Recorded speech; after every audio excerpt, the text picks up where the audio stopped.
മലപ്പുറം വേങ്ങര ചേരൂരിലെ സഹൽ എന്ന 4 വയസ്സുകാരന്റെ കളിക്കൂട്ടുകാർ പാമ്പുകളാണ്. പാമ്പ് പിടുത്തക്കാരനായ പിതാവ് മുസ്തഫ വീട്ടിൽ കൊണ്ടുവരുന്ന പാമ്പുകളൊക്കെ സഹലിനും ചങ്ങാതിമാരാണ്. പിതാവ് മുസ്തഫ പാമ്പ് പിടുത്തക്കാരനാണെങ്കിൽ മകൻ സഹൽ പാമ്പുകളുടെ കളിത്തോഴനാണ്. ഉഗ്രവിഷമുള്ള മൂർഖനടക്കം എല്ലാ പാമ്പുകളും സഹലിന് ചങ്ങാതിമാരാണ്. വേങ്ങരയിലും പരിസരങ്ങളിലും നാട്ടുകാരെ പേടിപ്പെടുത്തുന്ന പാമ്പുകളെ പിടികൂടി വനം വകുപ്പിന് കൈമാറുന്നത് മുസ്തഫയാണ്. ഇങ്ങനെ പിടികൂടുന്ന പാമ്പുകളെ മുസ്തഫ വനം വകുപ്പിന് കൈമാറുന്നതിന് മുമ്പ് വീട്ടിൽ കൊണ്ടുവരും. അങ്ങനെയാണ് സഹലിന് പാമ്പുകൾ കളിക്കൂട്ടുകാരായത്.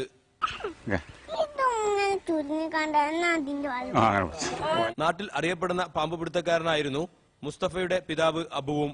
ചെറുപ്പം മുതലേ ഇതിങ്ങനെ കണ്ടുകൊണ്ടിരിക്കുകയാണ്. നമ്മളെ കുട്ടികളെ കാണുന്ന മാതിരിയാണ് നമ്മളിതിങ്ങനെ പാമ്പിനെ അത്രയും ചെറുപ്പം മുതലേ തന്നെ വലിയ പാമ്പിനായിട്ട്.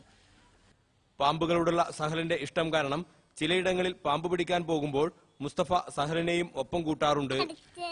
അതങ്ങനെ ഏഷ്യാനെറ്റ് ന്യൂസ്, മലപ്പുറം.